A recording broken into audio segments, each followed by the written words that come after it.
और सबसे पहले मैं आपको बता दूं कि बालिया मामा का जो चुनाव चिन्ह है वो एक आदमी है, वो जो तुतारी बजा रहा है, वो बालिया मामा का चुनाव चिन्ह है, यानी एनसीपी शरद पवार का चुनाव चिन्ह है। तो सबसे पहले तो मैं लोगों से निवेदन करना चाहता हूं कि अधिक से अधिक तुतारी, यानी जो आदमी जो तुतारी बजा रहा है उस बटन को आप दबाएं। 2 नंबर उनका बटन है, उस 2 नंबर बटन को दबाएं और बालिया मामा को भारी मतों से विजयी बनाएं। दूसरी बात यह है कि मैं आपसे क्यों कह रहा हूं कि बालिया मामा को आप जीत दिलाएं। आप सभी लोग जानते हैं कि यहां से 2 बार से सांसद हैं कपिल पाटिल, सही बोला ना मैंने, कपिल पाटिल यहां से 2 बार से सांसद हैं और आपको बता दूं सेंटर में राज्य मंत्री भी हैं। लेकिन उसके बावजूद भी आप ये देखिए कि यहां पर इतनी बुरी हालत है कि यहां पर लोगों के पास में अच्छा परिवहन नहीं है, अच्छे स्कूल नहीं है, अच्छे कॉलेज नहीं है। भिवंडी लोकसभा जो कि इतनी बड़ी लोकसभा है, यहां के बच्चों को पढ़ने के लिए मुंबई के अंदर जाना पड़ रहा है, नवी मुंबई जाना पड़ रहा है या अन्य शहर जाना पड़ रहा है।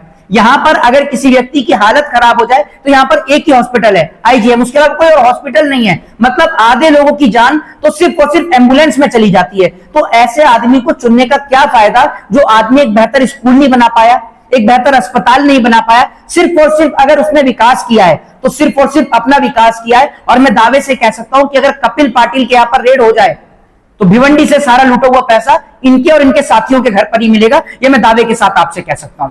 देखिए, वैसे तो मैं भिवंडी शहर अक्सर शोएब गुड्डू जो हमारे बड़े भाई हैं, इस्माइल भाई, उनके कहने पर अक्सर यहां पर आता रहता हूं। लेकिन इस बार जो है बुलाने का मकसद एक खास है, क्योंकि भिवंडी लोकसभा में चुनाव है और जिस तरीके से भिवंडी लोकसभा की हालत है, तो शोएब गुड्डू भाई ने मुझे बोला कि आज भिवंडी लोकसभा को हर एक व्यक्ति की जरूरत है जो इस देश को बचाने में एक कारगर भूमिका अदा करता है, चाहे वो कोई भी हो। आज इंडिया अलायंस ने यहां पर एक प्रतिनिधि को उतारा, एक कैंडिडेट को उतारा जिनका नाम है बालिया मामा।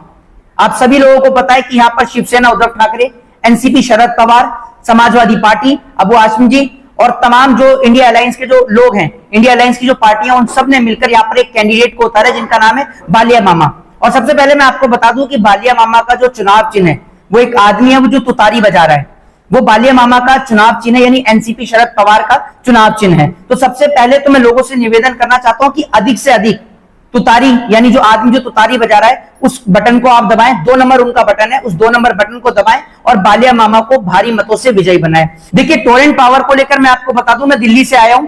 दिल्ली के अंदर भी बिजली के रेट इतने हाई है, 200 यूनिट तो बिजली फ्री है लोगों को। लेकिन जब यहां आकर देखता हूं तो लोगों के सामने 2 समस्या खड़ी हो जाती है कि बच्चों का पेट भरे या बिजली का बिल भरें। अगर बिजली का बिल नहीं भरेंगे तो घर में लाइट नहीं आएगी, लाइट नहीं आएगी तो बच्चे पढ़ नहीं पाएंगे, और बच्चे पढ़ नहीं पाएंगे तो डॉक्टर, इंजीनियर और एडवोकेट नहीं बन पाएंगे। इनके नेताओं की तरह अनपढ़, जाहिल और गवार ही रह जाएंगे। तो इसलिए एक बाप यह चाहता है कि अगर मैंने रिक्शा चलाया तो मेरा बेटा रिक्शा ना चलाए, मेरी बेटी रिक्शा ना चलाए, वो डॉक्टर बने, इंजीनियर बने, एडवोकेट बने। इसीलिए वो अपने बच्चों को पढ़ाता है। एक तो यहां पर कोई बेहतर स्कूल नहीं है, कोई अस्पताल नहीं है, कोई शिक्षा के संस्थान नहीं, कोई बड़ा कॉलेज नहीं है, कोई मेडिकल कॉलेज नहीं है। आप तो भिवंडी लोकसभा के पत्रकार हैं, मैं आपसे पूछना चाहता हूं कि आपने कोई भिवंडी लोकसभा में कोई बड़ा मेडिकल कॉलेज देखा? बताइए आप मुझे। बच्चियों को यहां से सुबह सुबह निकलकर जाना होता है और कई किलोमीटर दूर जाकर बच्चियां पढ़ने जाती हैं, और जब यहां पर शाम को वापस आती हैं तो घर तो ऐसे हैं कि जहां पर बिजली है ही नहीं, क्योंकि इतना वो अफोर्ड नहीं कर पाते हैं कि बिजली का बिल भर पाए। उनकी स्थिति खराब है।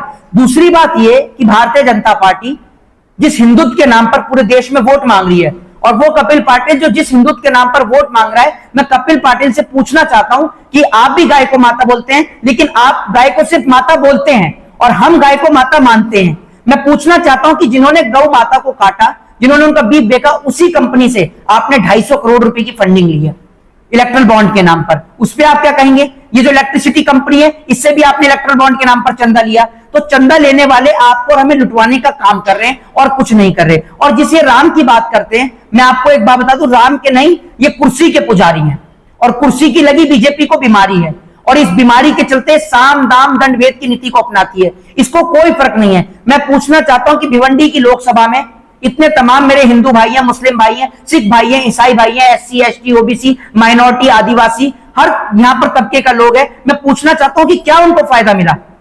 क्या फायदा मिला? आज जो लड़ाई है, ये लड़ाई जो है, मैं अपने आपसी मतभेद को भुलाकर ये देश को बचाने की लड़ाई है। और मैं कहना चाहता हूं कि हम लोगों का मतभेद अलग हो सकता है, मैं ये आपसे कहना चाहता हूं, लेकिन आज हमें अपने मतभेद को भुलाकर इस देश को बचाने के लिए, जब हमारे इंडिया अलायंस के बड़े बड़े नेता, चाहे फिर वो माननीय श्री शरद पवार जी हों, चाहे फिर वो श्री उद्धव ठाकरे जी हों, चाहे फिर वो अबू हाशिम जी हो, अखिलेश यादव जी हो, अरविंद केजरीवाल जी हो, तमाम जितने भी गठबंधन के लोग हैं, जब वो आज वो एक साथ आ गए तो हम लोग क्यों नहीं एक साथ आ रहे? आज हम लोगों को एक साथ आना होगा। और मेरे बड़े भाई शुएब गुड्डू जी ने आज इसीलिए इस प्रेस कॉन्फ्रेंस को रखाया है कि हम सबको अपने आपसी मतभेद को भूलकर बालिया मामा को जीत दिलानी है। और कपिल पाटिल जो पिछले 10 साल से इस महाराष्ट्र को, भिवंडी लोकसभा को लूटने का काम कर रहा है, हमें उसे अपने घर भिजवाने का काम करना है। और मैं बालिया मामा से पूछना चाहता हूं कि कपिल पाटिल को कैसे भिजवाएंगे? यहां बेहतर ट्रांसपोर्ट तो है नहीं, यहां पर एक ही स्टेशन है कल्याण। आप ये देखिए कि जो यूपी के, बिहार के जो तमाम के जो लोग हैं वो यहां पर कितनी उनको असुविधा होती है। यहां पर सुबह सुबह जो लोग काम करने के लिए जाते हैं, चाहे वो नवी मुंबई जाए, वाशी जाए, उनको कितनी तकलीफ का सामना करना पड़ता है। हमारी बेटियां, हमारी बहनें कई कई घंटे इंतजार करती हैं। जब मेरी मुलाकात बालिया मामा से हुई तो उनकी आंख में आंसू थे, और उनकी आंख में आंसू सिर्फ इस बात को लेकर थे, उन्होंने कहा कि जब मैंने पहले चुनाव लड़ा तो उसके बाद मैंने सोचा कि अब मैं चुनाव शायद नहीं लड़ूंगा, लेकिन जब मैंने मणिपुर की घटना होते हुए देखी, महिलाओं को निर्वस्त्र होते हुए देखा, तो मैंने फैसला लिया, निर्णय लिया कि मैं इस देश की राजनीति को बदलूंगा, महाराष्ट्र भिवंडी की राजनीति को बदलूंगा। और ये भिवंडी की बेटियां नहीं, ये मेरी बेटी हैं, और अगर मेरी बेटी के ऊपर आंच आएगी तो बालिया मामा चुप नहीं रहेगा। बालिया मामा हर तरीके से अपने देश की, अपनी भिवंडी लोकसभा की बेटियों को बचाने के लिए हर तरीके का प्रयास करेगा। और ये बालिया मामा की जो सोच है, एक बहुत अच्छी सोच है। दूसरी बात ये कि उन्होंने हर समय भिवंडी में खड़े रहे, भिवंडी के लोगों के साथ खड़े रहे। तो आज हम लोगों का फर्ज बनता है कि हमारे पास एक ही राइट है, वोट का राइट, वो संवैधानिक अधिकार, उस संवैधानिक अधिकार का प्रयोग करते हुए इस भिवंडी लोकसभा को लूटने वालों को आपको और हमें मुंह तोड़ जवाब देना होगा। और मैं दावे के साथ कहता हूं कि साल 2007 में यहां पर टोरंटो कंपनी आई थी, जिसको आपको सभी को पता है कि एनसीपी यानी शरद पवार जी और कांग्रेस ये दोनों मिलकर लेकर आए थे। और उस वक्त पर भिवंडी शहर की हालत ऐसी थी कि ट्रांसफार्मर ब्लास्ट कर जाता था, कई लोगों की जान चली जाती थी, इतनी बुरी हालत थी, लाइट घंटों घंटों नहीं आती थी। तो उसको बेहतर करने के लिए यहां पर इस कंपनी को लेके आया गया था, लेकिन जिसको रिन्यूअल करने का काम आज भारतीय जनता पार्टी ने करा है। लेकिन मैं एक बात दावे के साथ कहता हूं कि अब ये रिन्यूअल दोबारा नहीं हो पाएगा। अगर बालिया मामा जीते तो जनता के बीच में उस टोरंटो कंपनी का एग्रीमेंट फाड़ेंगे और जनता को इस लुटेरी, इस डाकू बिजली कंपनी से निजात दिलाएंगे, मैं दावे के साथ कहता हूं। देखिए, ये बात तो मैं आपको बता दूं कि इस बात में तो नो डाउट, और ये सवाल तो कोई वाजिब था ही नहीं। मैं आपको बता दूं, सीधे तौर पर पूरे देश ने देखा, पूरे देश का वर्ल्ड ने इस बात को देखा कि भारतीय जनता पार्टी की औकात एक छोटा सा मेयर का चुनाव जीतने की नहीं थी। जिस तरीके से चंडीगढ़ मेयर के चुनाव में भारतीय जनता पार्टी धांधली कर जीती, पूरे देश ने देखा। और शायद अगर इस देश में सुप्रीम कोर्ट नहीं होता तो भारतीय जनता पार्टी वहां पर भी जीत जाती। तो पूरे देश ने देखा कि जो पार्टी एक छोटा सा मेयर का चुनाव बिना बेईमानी के नहीं जीत सकती, वो पार्टी लोकसभा का चुनाव यानी मेंबर लेजिस्लेटिव असेंबली, एमपी का, मेंबर ऑफ पार्लियामेंट का चुनाव, मेंबर ऑफ पार्लियामेंट का चुनाव कैसे जीतेगी? मैं कह रहा हूं ये एमएलए का चुनाव नहीं जीत सकती, ग्राम पंचायत, एक सरपंच का चुनाव नहीं जीत सकती भारतीय जनता पार्टी। इतनी बुरी इनकी हालत है, ये बिना बेईमानी के कहीं नहीं जीत सकते। दूसरी बात, हमें इस बात को लेकर शर्म आती है कि हमारे प्रधानमंत्री हर जगह झूठ बोलने का काम करते हैं, हमारे देश की जनता के साथ झूठ बोलकर खिलवाड़ करने का काम करते हैं, लोगों को लड़ाने का काम करते हैं। लेकिन एक सबसे बड़ी पहल आज आपको ये देखने को मिल रही है कि मोहित शर्मा और शुएब गुड्डू एक साथ बैठे हैं। ये हमारे देश की एकता है, हमारे देश का प्रेम है, हमारे देश का भाईचारा है, जिस भाईचारे को हमें बरकरार रखना है। और मैं उन तमाम इंडिया अलायंस के लोगों से निवेदन करूंगा, हाथ जोड़कर प्रार्थना करूंगा, चाहे वो शिवसेना उद्धव ठाकरे हो, चाहे फिर वो समाजवादी पार्टी हो, चाहे फिर वो आम आदमी पार्टी हो, हम सबको एक साथ मिलकर एक मंच पर आना होगा। हमें अपनी लड़ाई को, अपने झगड़े को, अपने मतभेद को भुलाना होगा,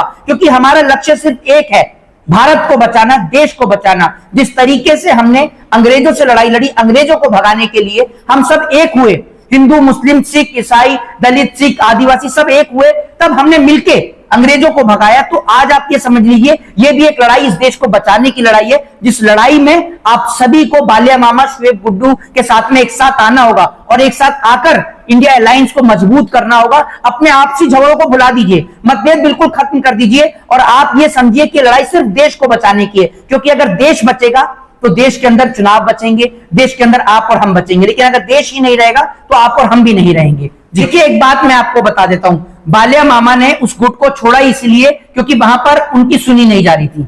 बालिया मामा इस भिवंडी लोकसभा की जनता को इस टोरंटो कंपनी से निजात दिलाना चाहते थे। जब उनको लगा कि वो उनकी बात को नहीं सुन रहे हैं और उनकी बात को सुनने के लिए शरद पवार जी तैयार हैं, क्योंकि शरद पवार जी एक ऐसे नेता हैं जो जनता के बीच हमेशा तत्पर रहते हैं, खड़े रहते हैं। आज शरद पवार जी की कितनी उम्र हो गई, लेकिन तब भी जनता के साथ कंधे से कंधा मिलाकर खड़े, और इसीलिए बालिया मामा ने डिसीजन लिया कि वो शरद पवार जी यानी इंडिया अलायंस के साथ मिलकर चुनाव लड़ेंगे और इस भिवंडी की लोकसभा की जनता को टोरंटो कंपनी से निजात दिलाएंगे। देखिए, ये इंडिया अलायंस राहुल गांधी, शरद पवार जी, अरविंद केजरीवाल जी, अबू हाशिम जी, अखिलेश यादव जी का कॉन्फिडेंस नहीं, ये कॉन्फिडेंस इस देश की जनता का है, भारत देश की जनता का है, जिन्होंने उनके कॉन्फिडेंस को, हौसले को बुलंद करने का काम किया है और आज भारतीय जनता पार्टी को मुंह तोड़ जवाब देने का काम किया है। और यह हौसला जीत तक बुलंद रहेगा, हर टाइम बुलंद रहेगा।